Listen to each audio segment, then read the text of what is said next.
J'adore la prélogie. I want you to get out of this office right now. I'm sorry, Zed. No way. You brought No it on way. Zed, I got your voucher. Out! Attendez, partez pas, je vais vous expliquer pourquoi, en faisant preuve d'une certaine nuance bien entendu, parce que tout n'est pas parfait, à commencer par le premier opus.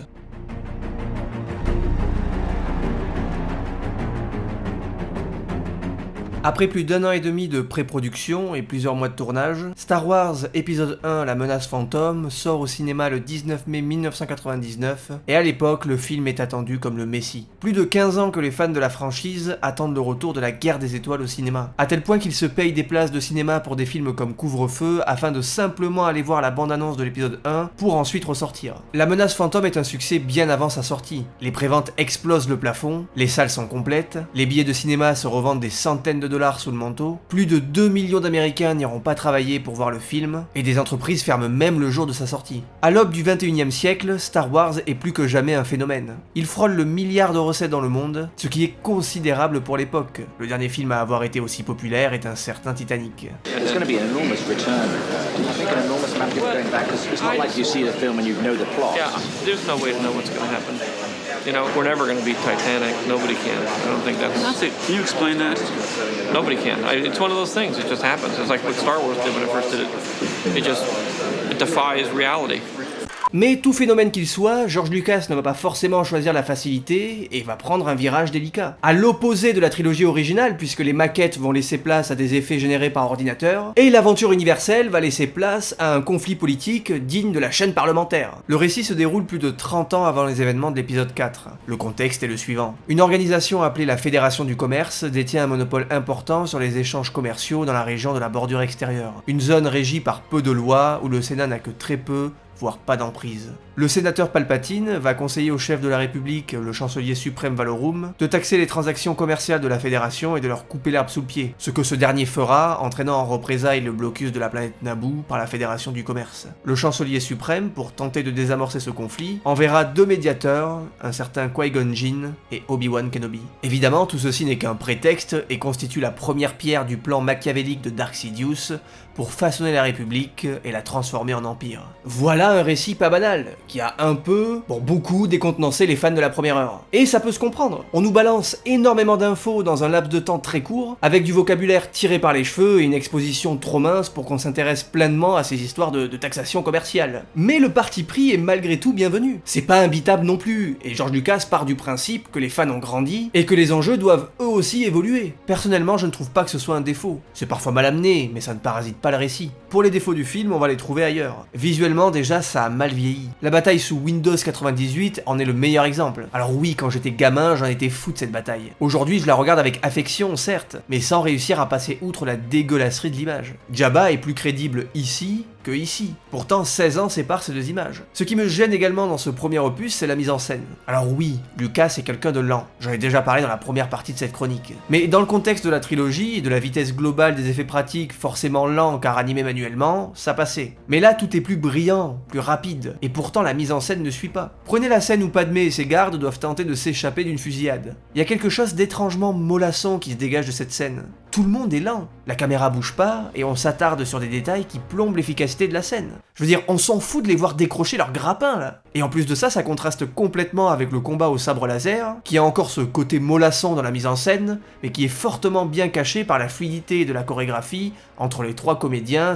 / cascadeurs. D'ailleurs, ce combat est superbe. Ça reste un des plus beaux moments de la saga, sublimé par une composition inédite de John Williams, Duel of the Fate, qui accentue le côté épique de la séquence. Mais Lucas a pas réussi à totalement capitaliser dessus, je trouve. Il fait l'erreur de charcuter la scène en l'entrecoupant avec d'autres séquences, où les enjeux sont bien moins cruciaux car désamorcés par de l'humour. Ça m'a toujours frustré de pas pouvoir profiter pleinement de ce combat et de sa portée épique sans me farcir la bataille Windows, et le gamin là qui appuie sur tous les boutons et arrive à détruire le vaisseau de la mort qui tue. Comme le fera le fiston d'ailleurs. Parce que oui, on a souvent accusé le réveil de la force d'être un décalque de l'épisode 4, à raison, mais la menace fantôme reprend aussi la structure du 4. Le Jedi qui sort un gamin de son existence morose sur Tatooine Tatooine pour l'embrigader dans une aventure et le faire prendre conscience de son don extraordinaire, on l'a déjà vu. Mais ça constitue pas un défaut pour moi. Je trouve logique que Star Wars fonctionne comme une boucle. La République chute et crée un empire, duquel naît une rébellion, et un être supérieur qui va amener l'espoir, vaincre le mal, et faire revivre la République, qui va finir par rechuter, etc., etc. C'est ce que nous faisons nous les êtres humains, des erreurs. Encore et encore, sans apprendre de nous-mêmes. Il suffit de pas trop dormir en cours d'histoire géo pour le comprendre. Mais pour en revenir au défaut, j'aimerais vous parler du défaut ultime. Celui qui a fait faire des crises de nerfs à beaucoup de monde. Et là, vous savez où je vais en venir, hein. Ah, mi savoir ce que vous ça dites. Je vais pas m'étendre sur le personnage de Jar Jar parce que ça sera enfoncer des portes ouvertes, et surtout que personnellement c'est un personnage qui ne m'a jamais vraiment dérangé. C'est un comic relief comme bien d'autres, et j'en ai vu des bien pires. Je pense que le vrai problème de ce personnage, c'est son utilité dans le récit, exactement comme les Ewoks. Il est bien trop décisif dans les différents conflits alors qu'il est construit de sorte à ce qu'on ne le prenne pas au sérieux. Puis la direction d'acteur de George Lucas n'aide pas non plus. Okay, why don't we try one without dealing with your food so you just can focus on your lines? No, it's not the food that's a problem. It's me always. I'm used to saying Kuruskin, Alright. not Kuruskin. Coruscant. If you mispronounce it, it's okay. Ce fut son grand défaut durant cette prélogie, ne pas avoir su amener ses comédiens vers plus de subtilité. Avec Lucas, ça va toujours droit au but. Dans le récit, les dialogues, mais aussi les émotions. Heureux, énervé, perplexe, et c'est à peu près tout. Pour la complexité des émotions humaines, vous repasserez. L'autre sujet polémique, ce sont les midi-chloriens. Et pareil, c'est pas pour faire genre, hein, mais je trouve que l'idée est pas si déconnante. La force est quelque chose de tangible, un phénomène physique naturel. Ça n'est pas une religion. Si tu peux concrètement t'en servir, tu peux l'expliquer scientifiquement. Je veux dire, c'est pas Harry Potter, n'est-ce pas? La baguette choisit son sorcier, Monsieur Potter. Après, rien n'empêche certains d'y voir du mysticisme. Comme Maître Yoda, qui décide de croire en quelque chose de plus grand que de simples organismes naturels. Qui décide d'y apporter plus de spiritualité. Car mon allié est la force, et c'est de mes alliés la plus puissante. La vie l'a créé, l'a fait grandir. Son énergie nous entoure. Ce qui m'amène à évoquer les qualités du film. La première demi-heure est encore une fois explosive et a cette force d'être ultra prenante. On redécouvre Star Wars. Son univers est plus vaste, il y a de nouveaux vaisseaux, de nouvelles planètes, de nouvelles espèces, et de nouveaux personnages. Qui-Gon Jinn et Dark Maul sont parmi les meilleurs personnages de la saga, et pourtant on ne les voit que dans un seul film. Mais c'est justement leur rareté, et les interrogations qui les entourent, qui les placent sur un piédestal. Qui sont-ils? D'où viennent-ils? Pourquoi sont-ils aussi cool? On peut malgré tout retrouver ces deux personnages dans diverses fictions annexes. Dans ça aussi d'ailleurs, qui est super sympa, je vous le conseille, mais je resterai concentré sur les films dans cette chronique. Ton esprit doit rester concentré sur ce qui se joue ici et maintenant. Autre chose qui rend ce film unique en son genre, c'est la course de modules. Véritable déclaration d'amour au film Ben-Hur et à sa course de char, la scène n'en possède pas moins sa propre identité. Il a pris tout le rythme du film pour l'insérer ici, et on a affaire à la scène du film, d'une maîtrise incroyable, habillée par aucune musique mais par le superbe sound design de ces machines. Puis bon, c'est aussi la seule fois où Jack Lloyd joue bien. C'est un coup bas, je vous l'accorde. Surtout que le personnage d'Anakin est plutôt intriguant. En faire un être de l'Immaculée Conception, c'est plutôt logique de par son côté prophétique. Et j'aime l'idée que les personnages fonctionnent par paire, et que beaucoup vont en être séparés. Anakin perdra sa mère, Obi-Wan perdra son maître, et Sidious perdra son apprenti. Bref, La Menace Fantôme est un film que j'apprécie. Il a un côté très singulier aujourd'hui qui le rend attachant. Alors oui, il a ses défauts, et on n'est pas au niveau des films de la trilogie originale. Mais il reste quand même bien, voire mieux que sa suite. The Clone War has begun. Come on, guys. How hard is that?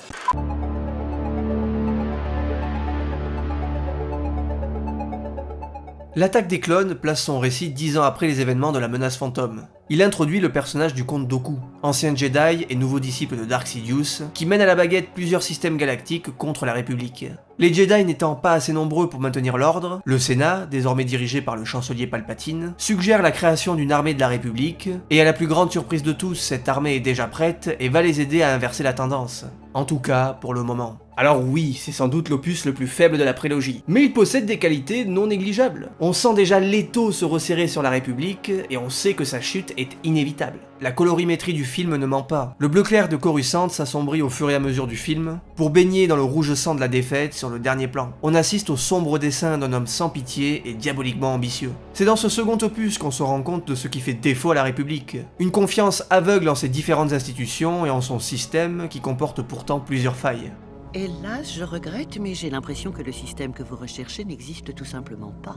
Non, c'est impossible, mais peut-être que les archives sont incomplètes. Si un système n'est pas référencé dans nos archives, c'est qu'il n'a jamais existé. Cette scène résume parfaitement la naïveté d'un système qui ne s'en rend même pas compte que le sol se dérobe sous ses pieds. L'enjeu politique est plus fort que jamais, et il est bien plus prenant et plus sérieux que dans le premier opus. Le film est un décalque de la politique occidentale, où des hommes puissants sont prêts à tout pour conserver leurs privilèges et leur liberté de faire fructifier leurs avantages. C'est ce que promet Doku aux séparatistes, mais ça n'est qu'un leurre, une illusion qui cache en fait une tyrannie où aucune forme de liberté n'aura plus sa place. Le parallèle avec Babylone n'est pas loin. D'ailleurs, Lucas continue d'aller piocher dans la mythologie, la scène finale où l'on exécute des prisonniers dans une arène parle pour elle-même. D'ailleurs, parlons-en de cette dernière demi-heure absolument géniale. Alors oui, c'est un peu le bordel par moment, mais quel plaisir de finir dans une telle apothéose. Sans parler du combat entre le comte Doku, magnifiquement interprété par le légendaire Christopher Lee, et Maître Yoda, que l'on aperçoit pour la première fois en image de synthèse, et se battant au sabre. I've probably done more sword fights on celluloid than any actor in history, I should think, and I've got the scars to prove it. And this fight is greater than anything I've ever been involved in. You notice the phrase I use, I've ever been involved in, because I don't do all that much of it. I physically can't. My hands and my arms will move very fast, my legs won't, not anymore. Most of it is done by my stunt double, who is absolutely superb. On pourrait débattre sur l'utilité de voir Yoda se battre au sabre, mais il n'empêche que le combat est superbe et qu'on ressent vraiment la puissance du Jedi. Son animation numérique est également impeccable, faisant de ce personnage une réussite de bout en bout. Un autre point fort à relever, c'est le sound design. La scène de poursuite spatiale entre Jango Fett et Obi-Wan est fabuleuse. Non mais écoutez-moi ça!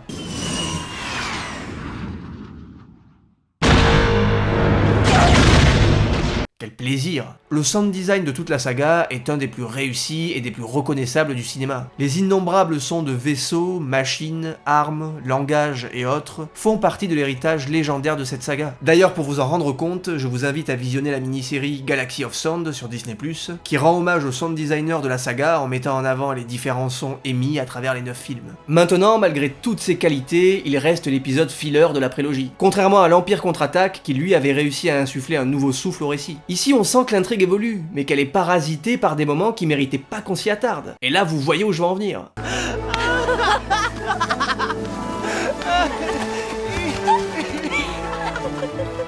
L'histoire d'amour entre Padmé et Anakin est importante pour le développement du personnage d'Anakin. Le problème, c'est qu'elle est gâchée par une mièvrerie qui n'a pas sa place ici. Un peu de subtilité n'aurait pas été de trop, notamment dans les dialogues. Pourtant, je suis de ceux qui défendent les dialogues de George Lucas, alors que lui-même se considère comme un piètre dialoguiste. Il a pourtant écrit des lignes ultra pertinentes, très belles, notamment dans le 3e opus. Mais là, c'est vrai que ça va pas du tout. On se croirait dans une espèce de telenovela boostée au CGI. Les deux deviennent de ce fait rapidement énervants. Ce baiser que tu m'as donné hante mes jours et mes nuits. Très énervant même. Parce qu'en plus d'avoir à jouer de mauvais dialogues, il ne les joue pas très bien. Après, peut-on bien jouer de mauvais dialogues? Le manque d'expérience d'Hayden Christensen se ressent. Il n'a pas les épaules pour un personnage aussi torturé, subtil et complexe. Donc un acteur pas mauvais mais inexpérimenté, plus des dialogues aux fraises, ça donne un personnage pas super intéressant, voire gênant par moments. Je n'aime pas le sable. Il est grossier, agressif, irritant. Il s'insinue partout. Ok. Dans la case insupportable, on a aussi C3PO, un personnage qui m'a toujours gonflé personnellement, et qui là prend une place tellement énorme, alors qu'il y avait tellement plus important à développer. En plus, le fait que ce soit Anakin qui l'ait conçu, comme par hasard, c'est un peu tiré par les cheveux. Bref, c'est le film le plus décevant de la prélogie. J'irai pas jusqu'à parler de déclin encore, parce qu'il propose quand même de très belles choses. Certains sont réfractaires au fait qu'il soit bourré d'effets numériques. D'ailleurs, c'est le premier film Star Wars tourné 100% en numérique, et c'est un parti pris comme un autre. A long time ago, 40 years ago, we relied so much on performance. Performance from everyone. Now, in this kind of movie, in some respects it's more difficult, because you don't know what is in front of you in the scene. But again, it comes down to performance. You have to have a very vivid imagination. If you have that as an actor anyway, it's a help. Les deux premiers films de cette trilogie sont bons, mais c'est pas non plus la folie. Les fans sont beaucoup moins enthousiastes pour ce qui est de découvrir le final, le film qui va faire le pont entre les deux trilogies. Mais George Lucas ne va pas les décevoir et va mettre tous les compteurs à fond pour cet ultime épisode, qui va conclure l'histoire dans une fresque finale absolument grandiose.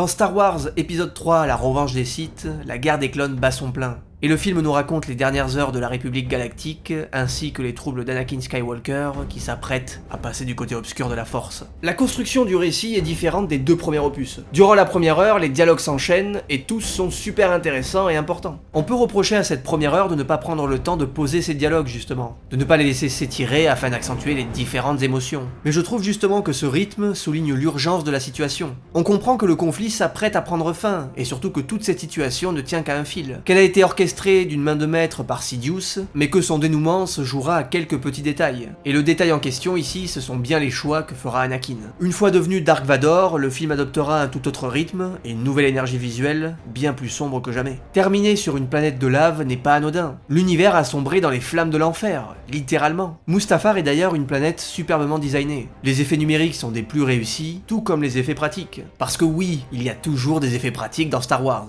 La prélogie en compte un très grand nombre, contrairement à sa réputation. Les vaisseaux, les décors réels, les maquettes, tout ça c'est encore très présent. Les maquillages aussi sont fabuleux. Celui de Palpatine dans ce 3e opus est particulièrement réussi, et plutôt effrayant. Que je suis méchant. La prélogie ne renie pas son savoir-faire, mais évolue vers quelque chose de plus moderne, et je peux comprendre que ça ne plaise pas à tout le monde, mais c'est un parti pris qui permet à ces 3 films de ne ressembler à aucun autre. Encore aujourd'hui. Et autre point fort de l'avènement du numérique dans Star Wars, les combats au sabre laser. La prélogie contient les meilleurs combats de la saga, ultra dynamiques, magnifiquement chorégraphiés, inventifs, se servant des décors comme personne, et racontant quelque chose à chaque fois. En sachant qu'on revient quand même de très très loin.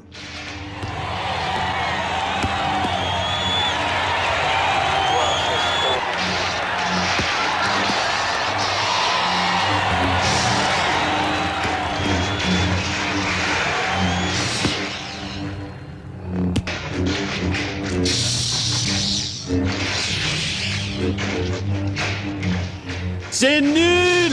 Arrêtez de roupiller! Revenez-vous! Dans ce 3e opus, on a 2 combats au sabre très marquants. Maître Yoda contre Dark Sidious et selon la légende, une séquence réalisée par Steven Spielberg. Et j'ai peu de mal à le croire tant la scène jouit d'un dynamisme absolument dingue et d'un souffle épique, notamment sur son dernier tiers, grâce aussi au magnifique travail de John Williams. L'autre combat c'est bien sûr Anakin contre Obi-Wan, où cette fois-ci Williams composera une partition inédite, rappelant la tragédie qui se joue sous nos yeux, car avec cet affrontement tragique, le film entre dans une autre sphère et devient une œuvre comme nulle autre pareille. Une fresque épique, digne de l'Antiquité.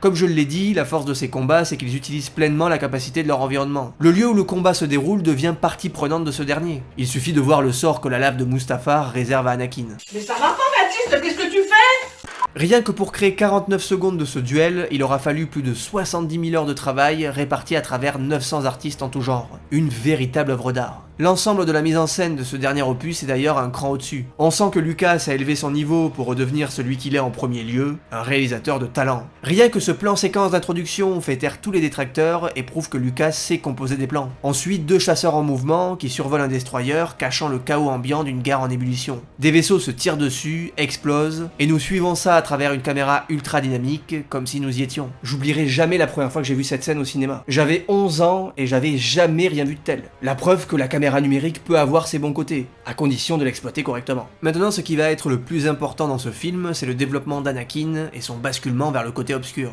Déjà, le jeu d'Aiden Christensen a beaucoup évolué, plus subtil, moins enfantin et surtout beaucoup moins dans le surjeu. Anakin est un personnage qui s'est toujours senti prisonnier de sa condition. Il n'arrive pas à déterminer l'homme qu'il est et celui qu'il veut devenir. Rajoutez à ça un excès de confiance à cause duquel il s'interdit d'échouer, notamment quand il s'agit de sauver ce qu'il aime. Anakin est un homme passionné, dévoué, sans doute un peu trop pour un Jedi qui doit refouler ses émotions, s'en détacher. Sidious aura compris tout ça et amènera Anakin à douter de ses pouvoirs, de sa loyauté et de ses amis. Il finira par causer ce qu'il a toujours voulu éviter. La désolation de l'univers, la destruction d'une idéologie bienfaisante, et la mort de celle qu'il a tout fait pour sauver. En ça, il fait penser à la colère d'Achille dans sa soif de destruction, mais aussi à l'ange déchu, bienfaiteur exilé du paradis à cause de sa rébellion, créé pour être la bonté incarnée, mais rongé par l'orgueil, la soif de pouvoir et la haine. Une scène en particulier illustre parfaitement le basculement d'Anakin vers un point de non-retour. Elle précède le moment où Anakin décide de rejoindre Mace Windu. À ce moment-là, le champ contre champ laisse à penser que Padmé et Anakin se regardent, se ressentent. On a l'impression qu'ils sont tout près l'un de l'autre. Mais le fossé qui les sépare est désormais trop grand, et c'est magnifiquement illustré par la mise en scène de Lucas. Anakin a déjà fait son choix, et un retour en arrière est maintenant impossible. Ce coucher de soleil est le dernier en temps de paix. La tristesse est immense. Dark Vador est né. Quand Windu est en proie aux éclairs de Dark Sidious, Anakin fait le mauvais choix en sacrifiant le Jedi pour son compte personnel. Il aura une autre chance de se racheter des décennies plus tard dans une situation similaire, et cette fois-ci il fera le bon choix. Il ne laissera pas le mal gagner, et sauvera son fils, un Jedi, en détruisant Sidious et en ramenant l'équilibre dans la Force. C'est simple, tous les bons choix que fait Luke pour préserver son âme et sauver la galaxie se présenteront à Anakin. Mais lui fera tout le contraire, entraînant le chaos et la désillusion absolue. Il aura fallu à George Lucas 3 films pour retirer le masque de Vador. Il lui en faudra 3 nouveaux pour le lui mettre. D'ailleurs, cet effet de miroir entre les 2 trilogies, on la retrouve jusque dans les titres. La menace et l'espoir, l'attaque et la contre-attaque, la vengeance et le retour. La boucle est bouclée, et de la plus belle des manières. La revanche des Sith est un chef-d'œuvre, j'ai pas peur de le dire. Il est un récit fabuleux, où le mal triomphe du bien dans une symphonie d'images d'une intensité titanesque. Mais je laisse l'écrivaine Camille Paglia en parler. Elle a su trouver les mots justes. Nothing has been produced, I'm serious, nothing in the last 30 years in any of the arts has been produced as emotionally compelling and significant as the finale of Revenge of the Sith. George Lucas en a donc enfin fini avec Star Wars. Encore. Du moins c'est ce qu'on pense à ce moment-là. Même si beaucoup rêvent d'une ultime trilogie. Lucas en rêve aussi, mais il est fatigué. Il porte cette saga comme un fardeau depuis de trop longues années. Il prend donc la décision de se retirer, sans se rendre compte qu'il laisse son univers entre les mains de celui qui causera sa perte. These are my kids. So All those Star Wars films. all the Star Wars films. They were your kids. Yeah, well, they are. I loved them. I created them. I'm very intimately involved in them, and obviously to And sell you them off. sold them. I sold them to the white slavers that take these things and